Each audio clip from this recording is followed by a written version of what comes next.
Good afternoon, everyone, and welcome to Kingston WritersFest. My name is Ara Macaulay, Artistic Director of the festival, and I'm pleased to present Selected Poems, a Mid-Career Retrospective. I would like to begin by acknowledging that the land on which the festival customarily takes place, and where I am situated this afternoon, is the traditional territory of the Anishinaabe and Haudenosaunee peoples. We gratefully acknowledge these Indigenous nations for their ongoing guardianship of the land. We agree to peaceably share in responsibility for stewardship of this land, its waters, and all of its biodiversity. All those who come to live and work here are responsible for honoring these relationships in a spirit of peace, friendship, and respect. We hope you followed the sponsorship acknowledgement video that was playing before the event started. I'd like to thank the Canada Council, Canadian Heritage, Ontario Arts Council, and the City of Kingston and Kingston Arts Council for their ongoing support of the festival. We're grateful to the organizations and individuals who support the festival. And for this event, I would specifically like to acknowledge Rebecca Luce-Kapler, author patron for Steve Heighton, and Readers Book Club, author patrons for Jason Heroux. This event is an hour long and includes a question and answer period. You're welcome to type your questions into the Q&A box at any point during the event. You'll find the Q&A button on the bottom of your Zoom screen. As a thank you for your continuing support of Kingston WritersFest and for joining us at the virtual edition of the festival, we will randomly select a pre-registered participant of this event following our Q&A to win a copy of Steve's book. We are doing this for each onstage event throughout the festival, and there are still a few more events to go. Now I am delighted to introduce this event's interviewer, Jason Heroux. I first of all want to thank Jason sincerely for stepping up and taking on the role of interviewer for this event. It was very last minute, but had no doubt that he would be able to do it capably. Jason is the author of 4 books of poetry: Memoirs of an Alias, Emergency Hallelujah, Natural Capital, and Hard Work Cheering Up Sad Machines, which was a finalist for the Relit Poetry Award. He is also author of the novels Good Evening Central Laundromat, We Wish You a Happy Kill Day, and Amusement Park of Constant Sorrow. Jason currently serves as Kingston's Poet Laureate and has been an invaluable poetry curator for Kingston WritersFest's Programming Advisory Committee for several years. Please welcome Jason Heroux. Thank you, Era. Thank you very much for this opportunity, Steve. What a treat for me to be here having this conversation with you. We have about an hour to talk about 37 years of work. The conversation is going to be a retrospective of sorts, looking at your work over the past 3.5 decades. But I also want to take the opportunity not just to look back at where you've come from, but also look at where you are now and the journey still ahead, particularly focusing on your debut album that was released this year and how your songwriting and your poetry complement and extend each other. Let's start with a quotation from 2015. Marilyn Simmons asked the question, why poetry?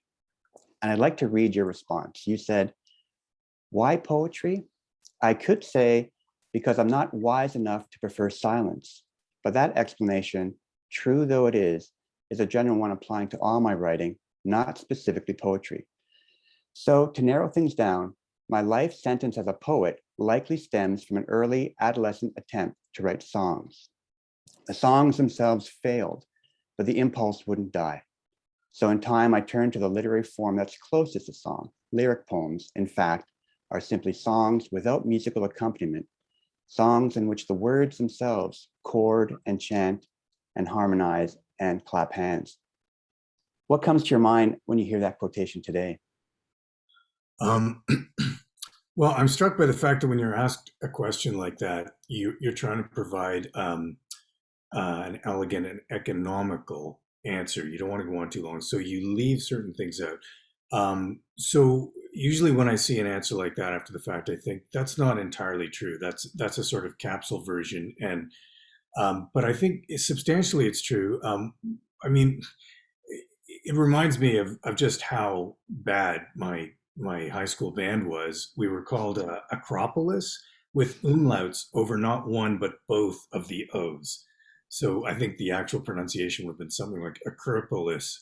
And, it's like something out of Spinal Tap. And the songs were, they're about, Vikings. It was prog rock. It was terrible stuff. But the truth that I'm leaving out of there is that by the age of 18 or 19, I was writing songs that now that I look back at them, I find were a little more interesting. And there were even some counterintuitive chord progressions. Whereas when I look back at the time I answered Marilyn, I thought that the songs were really, really simple and the chord progressions were wholly predictable and derivative. But in fact, they were a little better than I remember. So yeah, that's my first response. Also, I don't remember saying that. That's the interesting thing too. When you sent it to me, I thought, oh, that's not bad, but I don't remember writing it or saying it. Well, I'd love to explore some of the similarities and differences between how you approach poems and songs. I had the pleasure in attending your workshop yesterday, where you talked about the word "but" and how it signals an essential turn in a story or a poem. You mentioned how the turn in a sonnet is similar to a chord change in a song, a D chord to the A chord, I believe is how you phrased it. Right. It was fascinating for me to hear musical and poetry terms overlapping that way. And so has your songwriting, has your return to songwriting changed or clarified the way you see poetry? Well, for a long time, because I think my poems right from the beginning were aspiring to the condition of music because I'd started off wanting to be a songwriter. I think that desire and the fact that I didn't have the music to accompany the words in a poem, they were just the words on the page. I think that actually imposed a kind of healthy pressure on the words to make their own music. And remember, I was writing at a time, the mid 80s, when Canadian prose was fairly prosy in general. And so I was kind of writing in reaction to that and against that and trying to write more musical poems. Sorry, can you go back to your question? Because I think I digressed very slightly. Oh, no, it's great. It's just about how you talked about the turn in a sonnet specifically with like a chord change. I just thought it was interesting how the musical and poetry terms overlapped. Just wondering if your official return to songwriting has helped to clarify any of the way you see poetry at all. Well, I think I look back at some of the poems that we were, having to choose from for the selected poems volume. And I think I actually became a little prosier as the years went on. So I started off really trying to write songs in poem form. And then maybe I got a bit prosier. And then in the last book, or maybe the last couple books, I got more musical again. And I'm glad about that. I don't like seeing that drift towards prose, because I think poetry, the kind of poetry I want to write, always has to aspire to the condition of music. Okay, well, that's fantastic. And I hope you don't mind. We're going to explore a little bit of how poetry and songs overlap and connect, and for a little bit anyway, just to dive into that. So one of the elements that's been a part of your poetry since the beginning has been the practice of translating other poets. You call your translations approximations. And I'm just curious to see, do you see any similarities between poetry and songwriting? Is a translation similar to a cover song? Is that how you would look at it? Or are they two different things? No, absolutely. I do. Like the best cover songs, if you think of Janis Joplin's version of Chris Christopherson's "Me and Bobby McGee," it's very, very different from Christopherson's original, and he was he loved it. He loved it way better than his own version. He was very excited to hear it, and the reason is it was a new interpretation. She made it her own. When I think a lot of translators, when they're doing cover versions, so to speak, of poems, do try to make the poem their own. And I wouldn't be that interested in doing a wholly faithful translation. There's something to be said for wholly faithful translations. We need them for all sorts of reasons. But I'm not interested in doing that. I call those translations approximations because I am trying to do my own versions, trying to make the original poem my own, which is a different way of honoring the original and the original author, I think. Yeah, absolutely. Looking back at your work, your poetic voice had an authentic and confident tone from day one. Can you talk about the process of how you found that voice? I really think I was just faking it. I think, there is a kind of authoritative and confident tone right from the beginning. You're right. I saw all this stuff from a long remove when we were choosing the poems for this book. When you look at poems that you wrote 35 years ago, you really can read them with a lot of objectivity. And I could see that there is a kind of authoritative tone and a confident presence. But I can assure you that was largely just, imposture on my part, because I didn't feel it. I didn't really know what I was doing. But sometimes when you start something, when you're a beginner, you really have to coach yourself through those early moments when you don't actually have a lot of confidence. You're not sure what you're doing. And I remember hearing about one young writer I knew who was described as, extremely arrogant. Oh, she's so arrogant. She's so arrogant. But I think basically she had to be that way to talk herself through the early stages to get to the place where she really felt more confident. And yeah, and I mean that goes for any number of young poets, I think. When putting poetry collections together over the years, you've worked with different editors, and often those editors can help influence the final product, sometimes in a small way, sometimes in a larger way. Would you say the role of an editor is similar to the role of a producer in a music studio? Yes. Yeah, I think that's very true on all sorts of levels.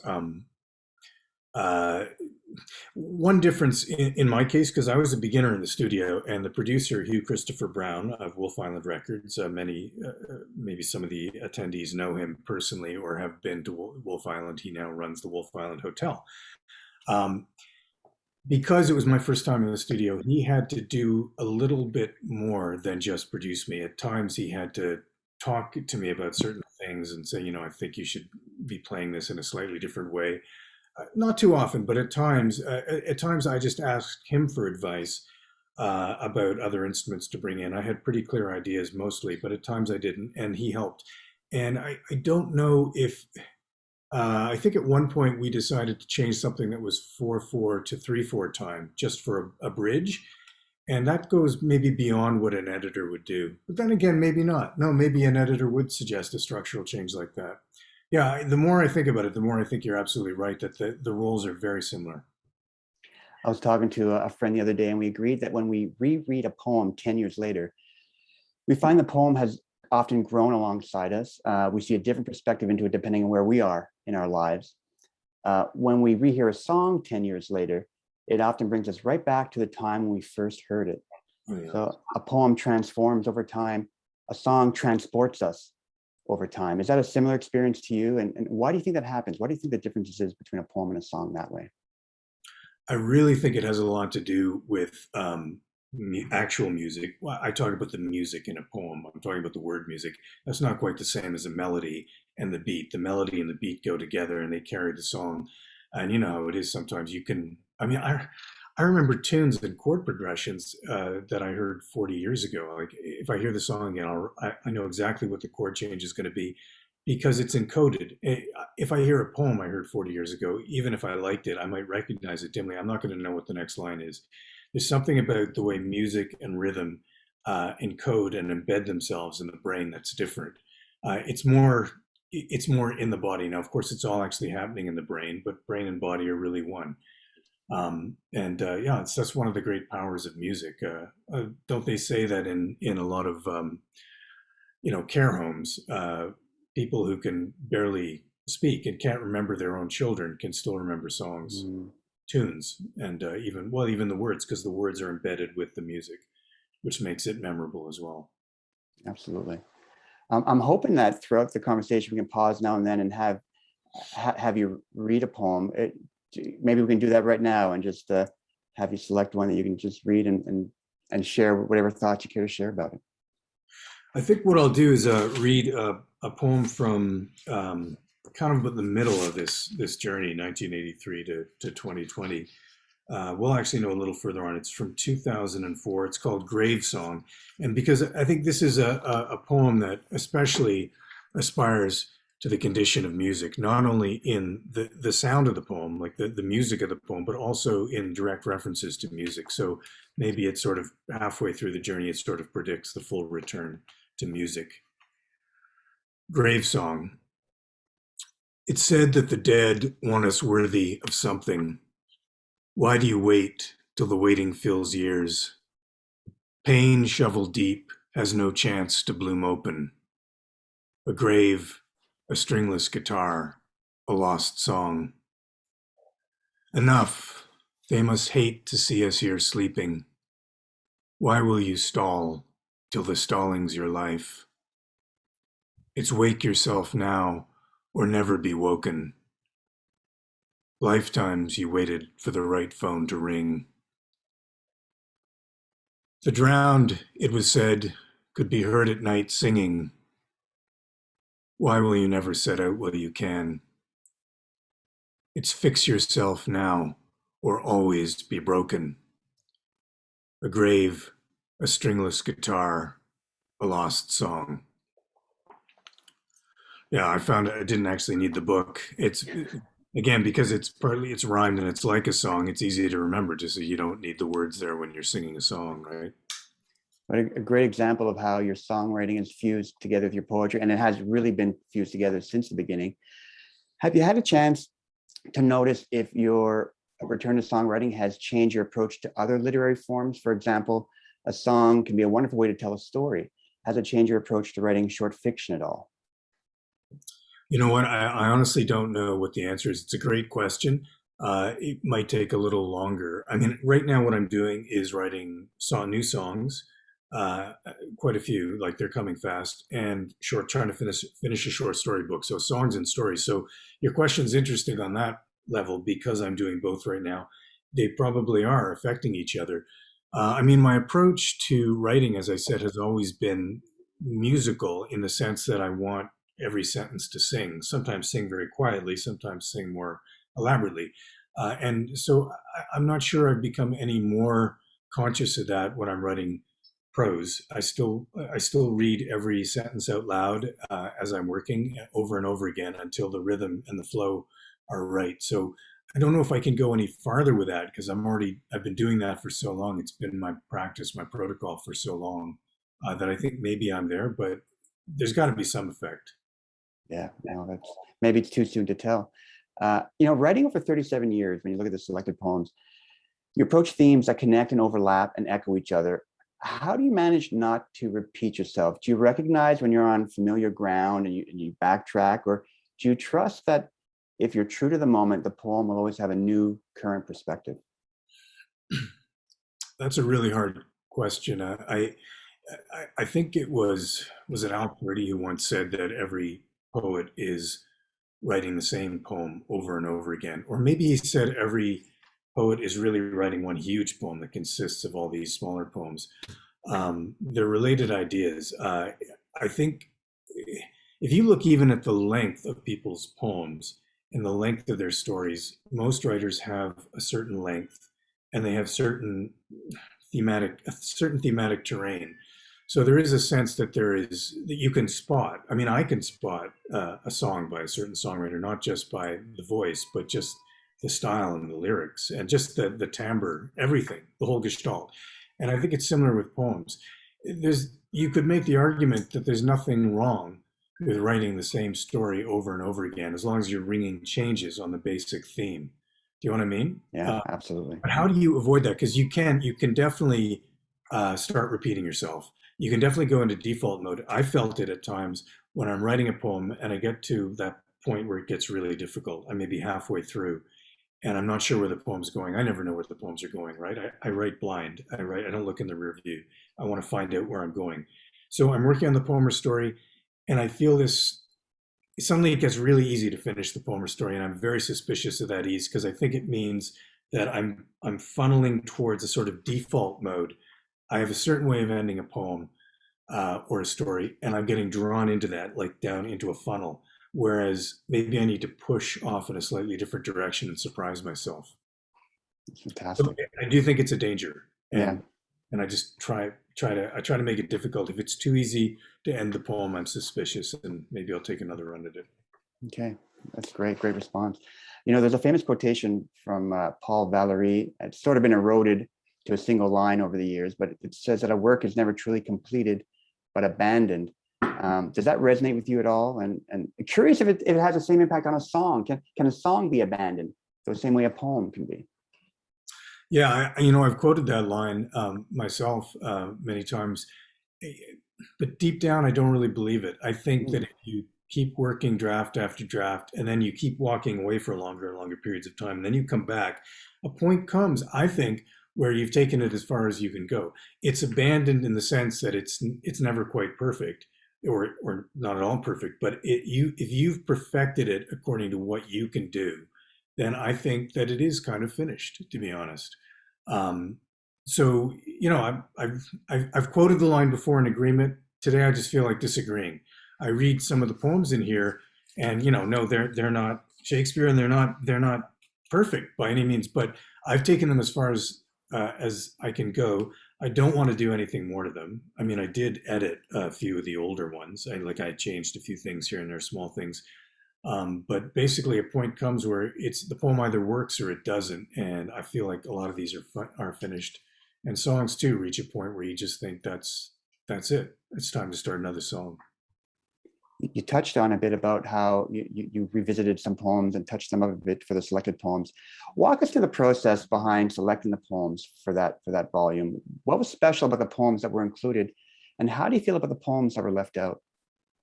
I feel really bad about one poem that was left out. It was a complete accident. It's one of the best poems, and it should have been in there. And somehow it just got left out. It was on. Karen Soley was the editor, so she did her triage with a yes, maybe, and no list. I did a yes, maybe, and no list, and then we kind of collated them, if that's the word. But somehow one poem that was on both of our yes lists got left out of the book, and I feel really bad about that. Oh, man. Hmm. And in terms of selecting them, so was it a hard process for you to pick and choose, or was it easy for you to go through and say, that's the one that I want to bring forward? Yeah, one of the hardest things for me was letting go. I'm a perfectionist and a control freak, like a lot of artists. And I trust Karen Soley. She's a terrific poet. She's a great poet. And in general, I thought her yes list, maybe list, no list made sense to me. But there were places where she said yes to a poem that was on my no list. Like, she really liked a poem, and I didn't think it was any good.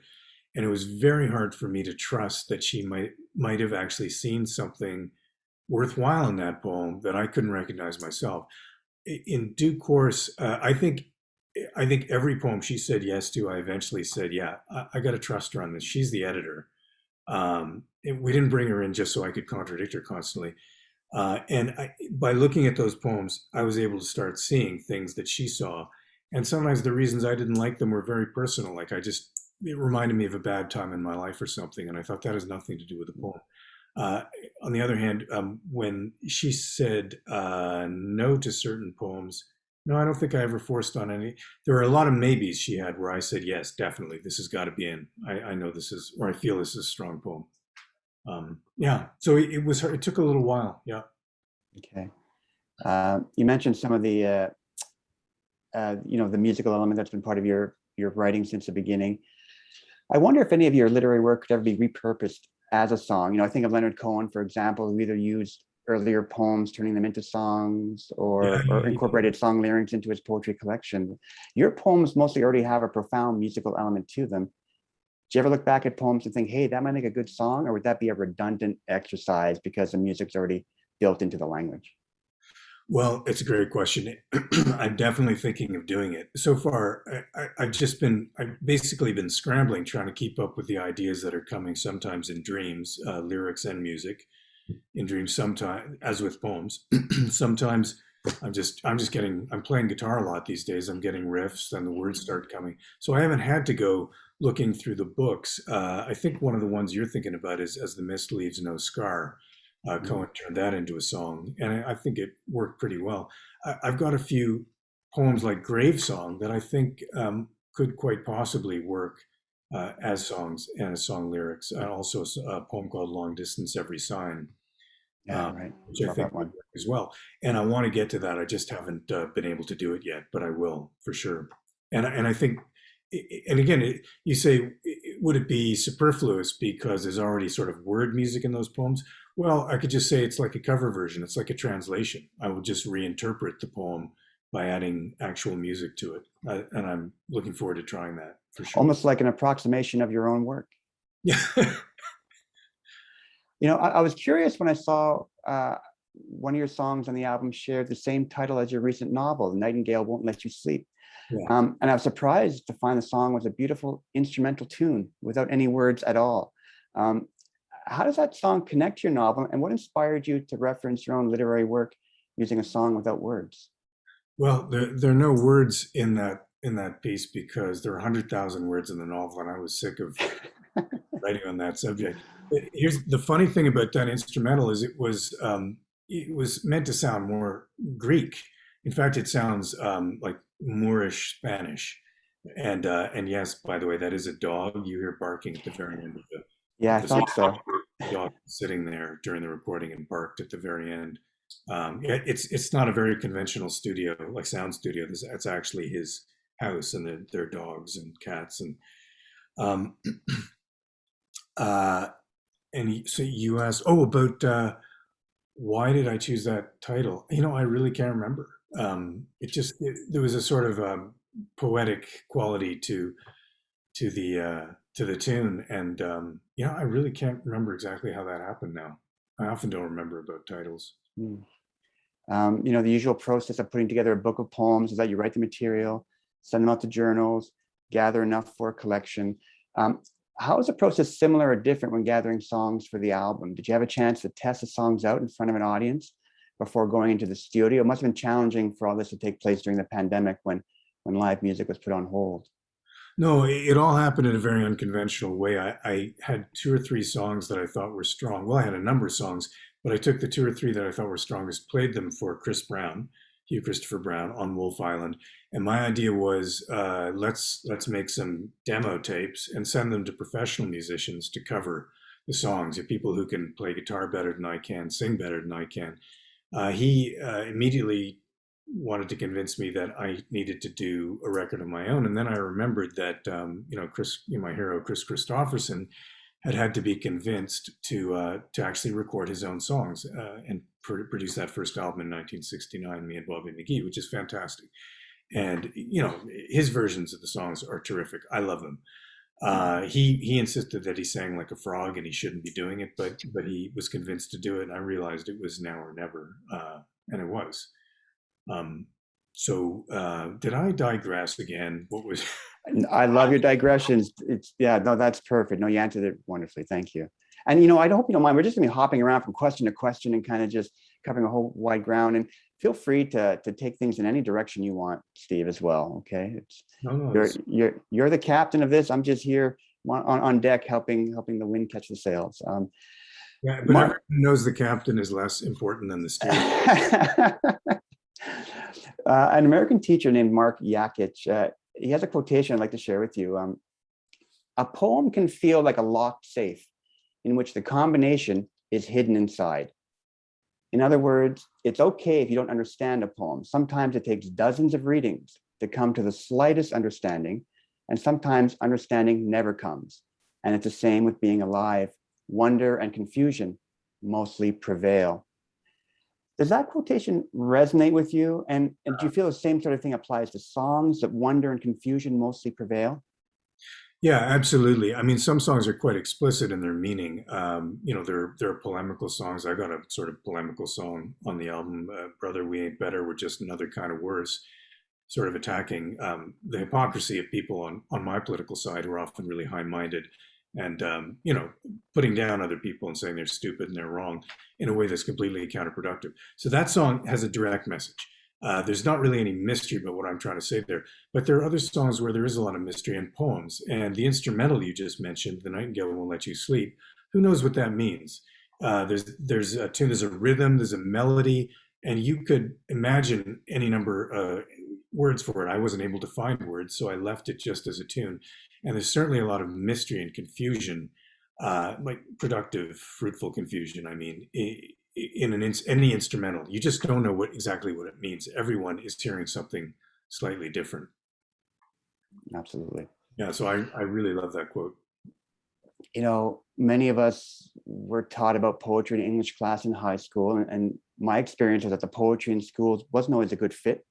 Often depends on the teacher, but most of the experience is that school teaches us how to engage with a poem by dissecting and labeling things, similar to biology class, where we're just kind of taking things apart. This is the rhyming pattern, this is the stanza structure. You talked about perfection earlier, and school is a place where failure is discouraged, and you're scored on a scale that encourages perfection. 100% is perfect, and 95 is better than 94 because 95 is closer to being perfect. So the idea of perfection, the fear of failure, not very open to that sense of ambiguity where so much is unknowable. Do you remember what your experience of being introduced to poetry in school was like? No, I don't remember a damn thing about it, because another memory has sort of is superimposed over it, and that is the memory of my father reciting poetry to me. He was a human jukebox. He not only knew thousands of songs, and he could sing everything from, Paul Robeson to Cream, um, his favorite hard rock band of the 60s and early 70s. But he quoted all sorts of poetry. And when he quoted poems like, ballads like Sir Patrick Spence or The Highwayman, he'd do it with real musical valence. There was this sense of rhythm in the recitation. So again, the poems were aspiring to the condition of music. They were, in fact, a form of music. So when the family was, going on trips across the country, we'd drive across the country and back to the east and to the west several times. Basically, you could just tap them on the shoulder and the human jukebox would start reciting. So that was my first real encounter with poetry. And the great thing about it is this is someone who really loved poetry. He was an English teacher, high school English teacher, and loved to recite it. So there was no lack of enthusiasm from the teacher, if you want to put it that way. And there was no lack of music or physical energy in the poetry itself. So poetry came to me as something that was embodied, almost athletic, musical, all these things. So in other words, it felt alive right from the beginning. It was a fantastic form of exposure to poetry. I mean, no wonder I wanted to become a writer. Well, let's talk about that a bit as well. A lot of people write poetry when they're younger. They don't necessarily call themselves a poet. Do you remember when you started to think of yourself as a poet? Probably way too early. I mean, there's something really kind of tedious about people who haven't really done much writing who say, I'm a poet. I mean, it's a really special word, and we should all aspire to become poets. There are lots of days now where I don't feel like I'm a poet even now. There are other days when I feel better about it and I think, okay. But I mean, I think it is something we have to earn, and I think it takes a long time to really master, like any craft, right? I mean, somebody who's just starting to hack away with wood and stuff can't really call themselves a carpenter yet, right? So eventually, if we work really hard for years and years, we get to say, now I'm a poet. Great. Well, let's talk a little bit about the craft. From brainstorming to the first draft to the process of countless revisions. Do you have a favorite writing phase? Do you prefer the beginning of a project where everything is wide open, or do you prefer the final stages where everything begins to come into focus? Great question, and I'll try to answer as economically succinctly as I can. Right now, increasingly, well, for about the last 5 to 10 years, increasingly, poems have come to me in the form of dreams. So these are dreams. There are no visuals. I just hear the words. And at least 4 songs now have come the same way. I hear the lyrics and I hear the tune, always in 4/4 time, unfortunately. It's kind of like dreary, and I have to sort of fix that when I'm working on the song. Anyway, a lot of poems come that way. And I could say that's my favorite way of starting to get a poem because it's so damn easy. I'm asleep. My night mind is doing all the work. I've gotten out of my own way.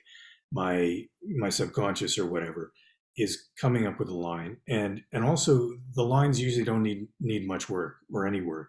It's almost as if when you get out of your own way, when your rational mind gets out of the way, your night mind can do the work. But then I have to finish the poem, and that can be very hard because it's usually like 5, 6, 7, 8 lines, not a whole poem. But I'll say that with short fiction, and I'm working on short stories right now, I think my favorite stage is the second draft. Second draft because I've managed to cough out, like a hairball, that first draft. I do it in one sitting if I can, handwriting, so it's as physical as possible. But it's a mess. Then the second draft, that's when I really discover the story. It's so exciting because the material's molten. It's molten. It's there on the page, sort of churning around, and I'm starting to shape it. And I see so many possibilities. And now, because I've been doing this for such a long time, it's easier for me to see what has to be cut right away. This is not going to work. This is not going to work. I see what needs to be added. It's very exciting. That's the stage where I sometimes get a sense of mastery. Like now I really know what I'm doing and it's exciting.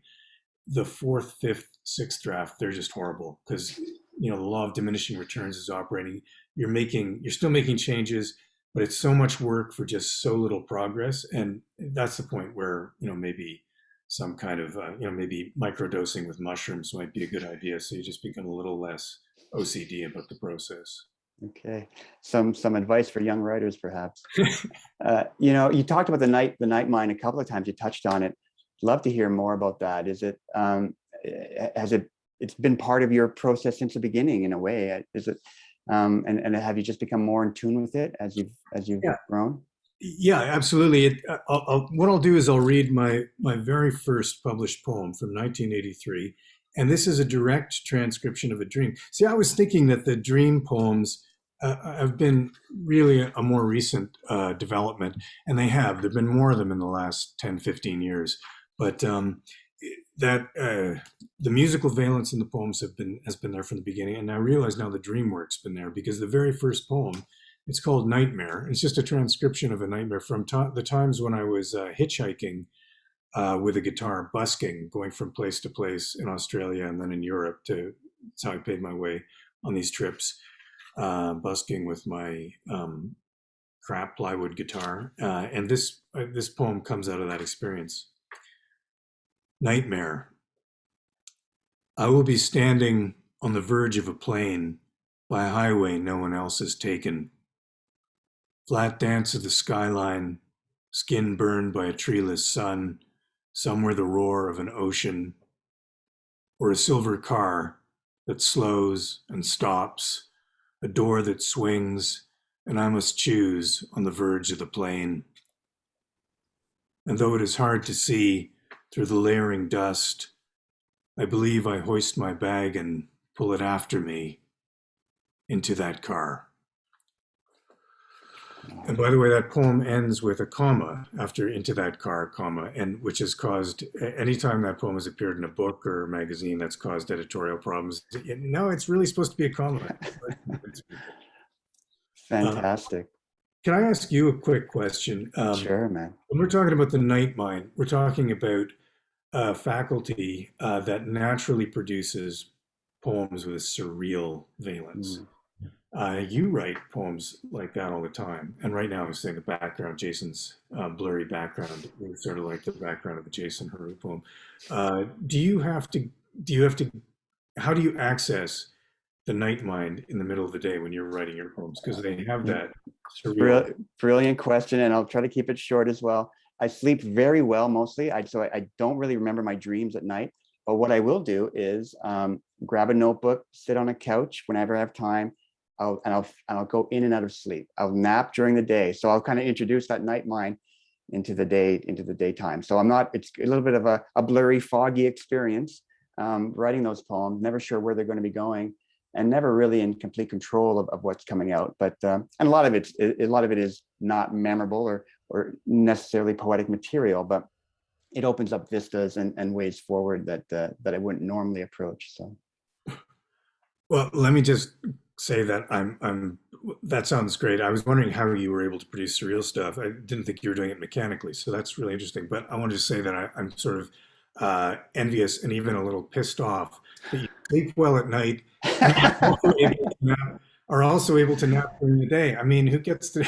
You know what, man, and that's why I'm a poet and not a novelist, because you can't do any serious writing when you're sleeping all the time.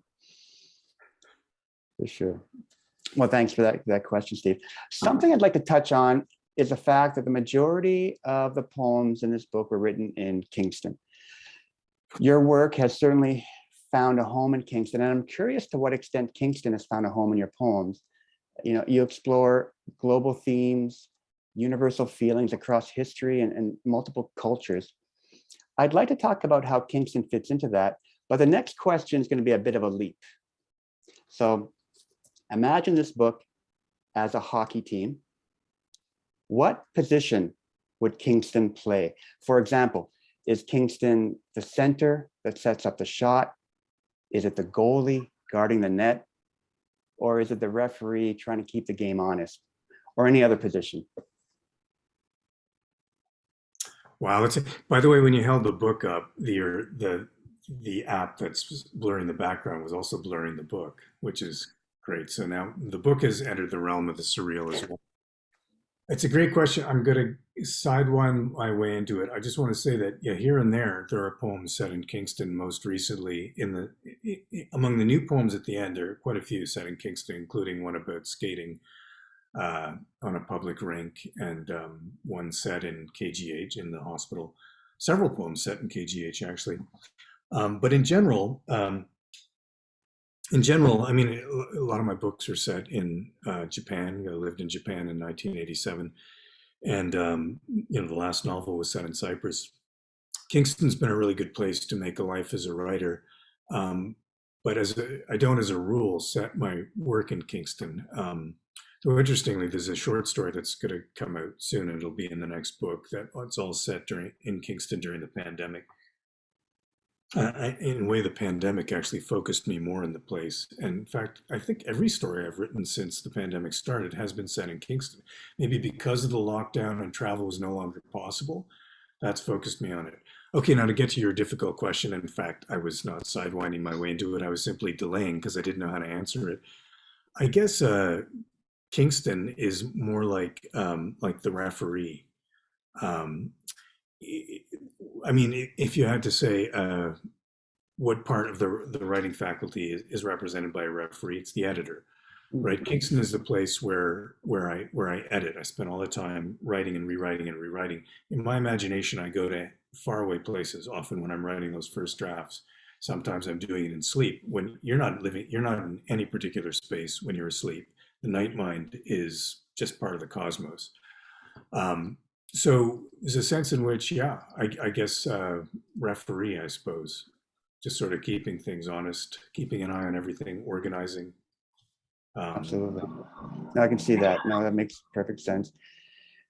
Speaking about Kingston, back in the 90s, I was fortunate enough to live on the same street as you, Queen Street, and it was a thrill for me as someone aspiring to be a writer to see a living poet doing everyday things. From the moment I met you, you were like a bridge between generations. You were mentored by older writers, and in turn, you mentored many younger ones as well. And I remember once I went across the street to do some laundry, and you were there doing your own laundry, and there was an older man with you, and you introduced me to him. It was Canadian literary icon David Helwig, and I was a fan of his work, so that was just amazing to see that. Another time, you invited me over to meet Al Purdy, and that was the one and only time that I had a chance to meet him. So it's an afternoon I'll never forget. All that magical stuff, it was magical for me. I'm not sure how it felt for you, but was it just a result of timing and location, being in Kingston in the 90s, or was it purposely something you set out to do, to be that bridge between generations? I think I just got lucky. On the other hand, I was, how can I put this? Generally, people who are left wing like me are not that, don't tend not to honor older generations. The honoring of older generations tends to be a conservative tendency in general. But for whatever reason, I've always had this strong sense of wanting to honor the fathers and the mothers, songwriters, poets, whatever. Yeah, so maybe it's not surprising. If I became the kind of bridge you're talking about, I hadn't thought of it that way. I love the idea of it possibly being true. It was probably a sort of, I don't know, what patrilineal and matrilineal instinct to sort of form connections with the older generation. And also just a sense of gratitude. I mean, they had influenced me so much. All the older writers that I got to be friends with, like Al Purdy, and well, I wouldn't say I was friends with PK Page, but I got to meet her once and drink a bottle of extremely dry sherry, Tio Pepe, with her. We actually got drunk on Tio Pepe, and which was a fantastic experience. This 90-year-old woman who's still speaking, in absolute, she's just the range of reference when she's talking about poetry. It was really inspiring to think you just keep getting better and better. You don't have to start declining when you're 50 or 60 or something. You just keep getting better. Yeah, so moments like that were connections like that were really valuable to me, and the fact that these people actually liked what I was writing was really heartening and helped me start to feel like I was a poet, because I knew they knew their stuff. I watched a video of you singing one of your songs, and it struck me as a very physical performance. Your body was fully engaged. You gave 110%, and it looked like a real workout, which reminded me of, again, of the 90s, of your athletic passions. I used to see you running across along the block, just sprinting and staying. Physical fitness has always been a key role in your life as well. Can you speak about the physical element of songwriting and whether or not the same physical element compares to poetry?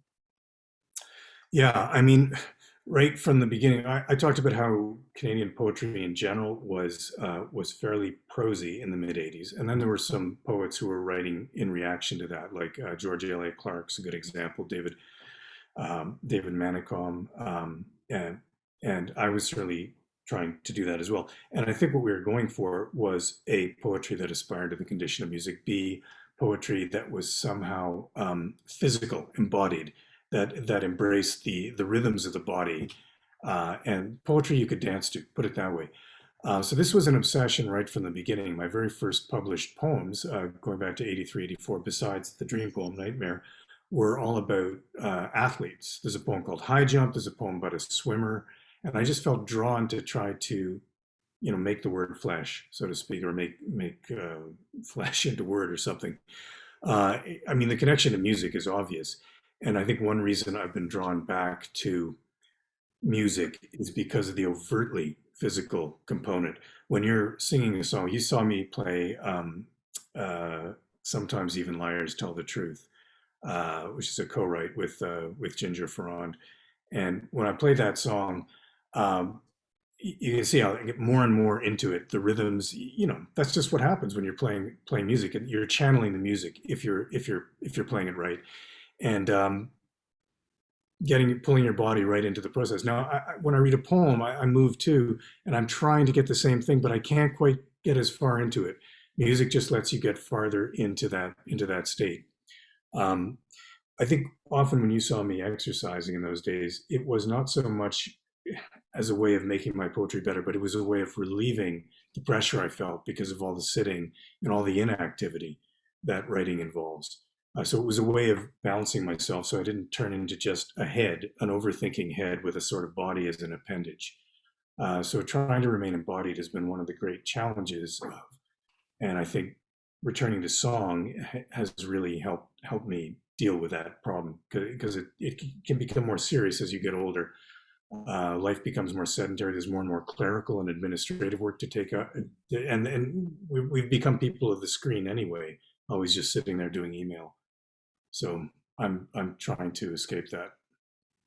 Absolutely, and I will talk about active life energy and in this question, and maybe this might be the final question because I want to make sure we leave lots of room for questions from the audience as well. But you talked about PK Page and how at her, as she was getting older, still in charge of her faculty and just evolving over the years. You mentioned something years ago, and I apologize, I can't find the direct quotation, but I hope you'll remember it once I paint the picture. You mentioned that as a writer evolves and grows older, two things happen. The first thing is that a writer increases in their skills and abilities as they learn to master their tools. Yep. And the second thing that happens in parallel is that our active energy reaches a peak and then descends. And you kind of touched on there's a sweet optimal spot where one's ability matches one's energy for a period of time, and then they diverge. After writing poetry for 37 years, where do you see yourself these days along that continuum? Well, I'm 60 now, so presumably the physical energy is in decline. I mean, I feel pretty good, but but you know what? I think that was a really sort of neat, elegant statement and quite interesting in a way. But again, I'm going to argue. If I can argue with Paul Valéry, I can argue with myself. I'm just going to say no. I don't believe that anymore. Think about PK Page. She continued to get better. When she was 89, she published a bunch of poems in Malahat Review. I wrote to her and said, these are among your best poems. I love them. And she said, thank you. At my age, one worries that the poems aren't even coherent anymore. But it just wasn't true. She was just saying that. She was being polite. She continued to improve. And I want to believe that that's possible. That by taking care, you got to take care of your body because your body is the vessel and the brain is the body. It's all one thing. You got to take care of that so you can continue to to do what your mastery, increasing mastery, you want to be able to do what that increasing mastery allows you to do.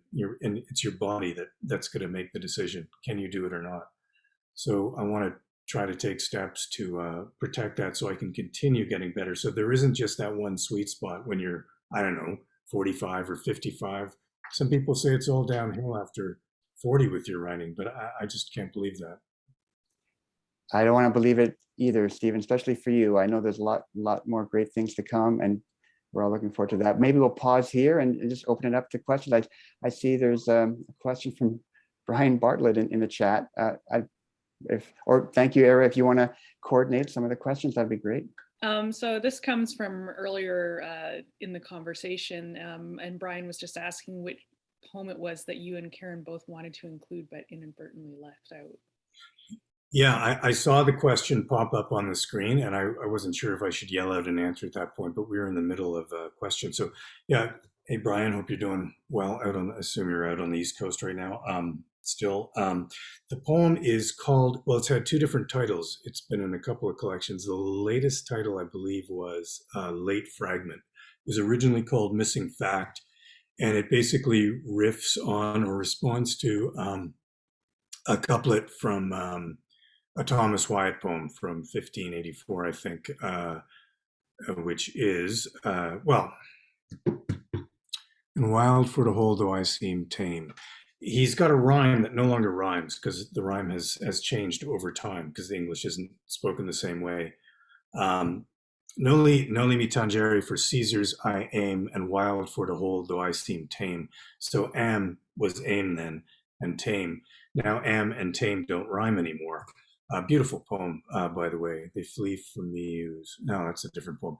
Anyway, I talk about that drift over time, over 500 years, and talking about how also, well, you know what, I don't need to describe the whole poem. There may be other questions, but that's the one. And it's a sonnet, and I worked so hard on it, and I worked on it again and again. I came back to it until I finally had it, what I considered perfect, finished, not abandoned, and then we left it out. So it was very disappointing.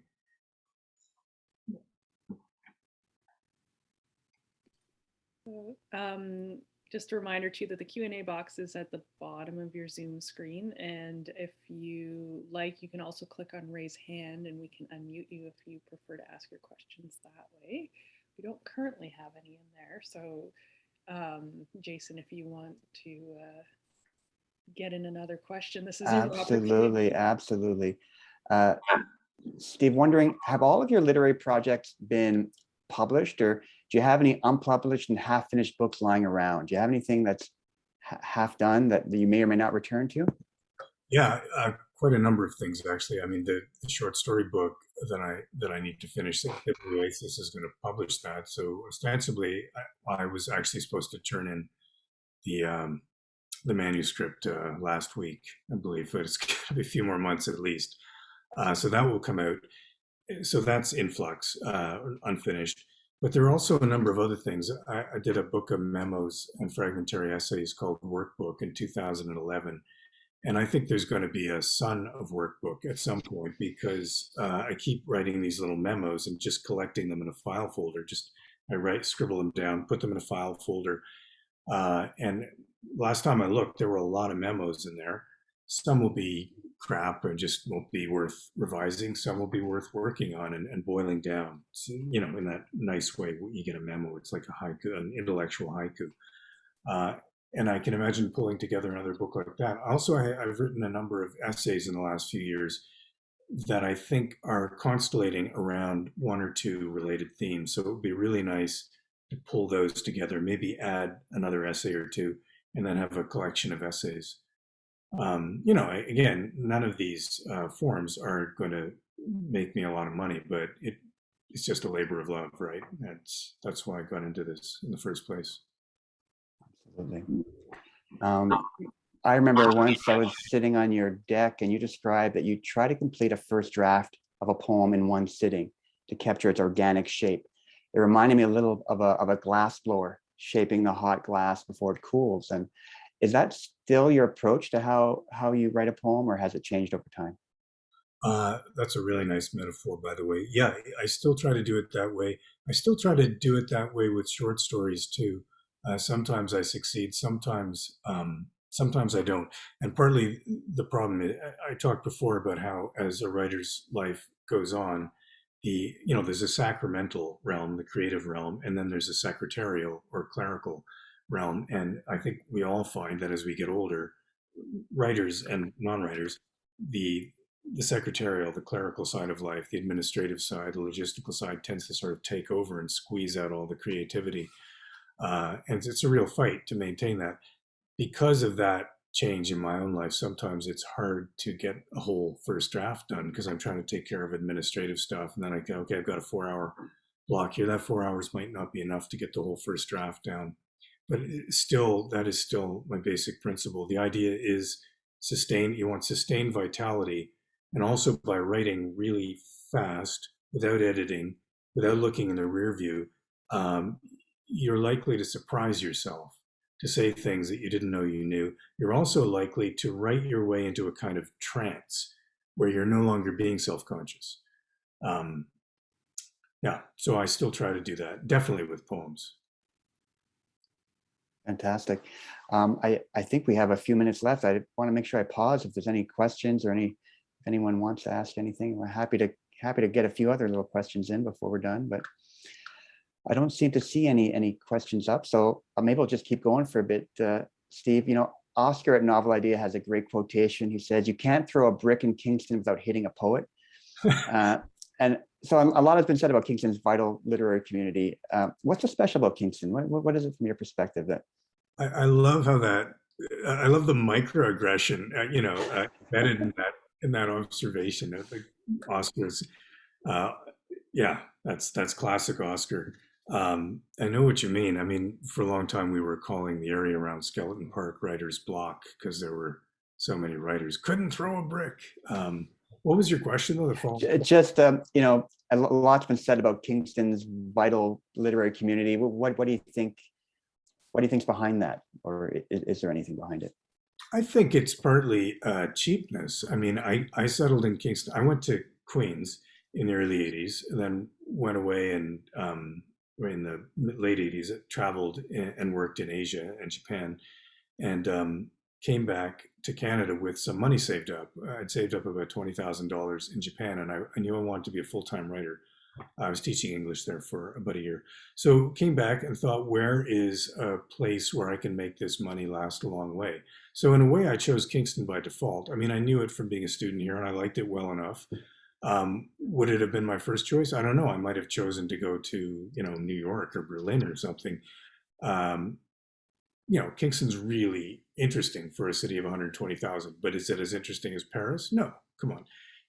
But I wanted a place where I could make that $20,000 last a long time and just settle in and write. And also, the thing about Paris is like a lot of distraction, New York, distractions.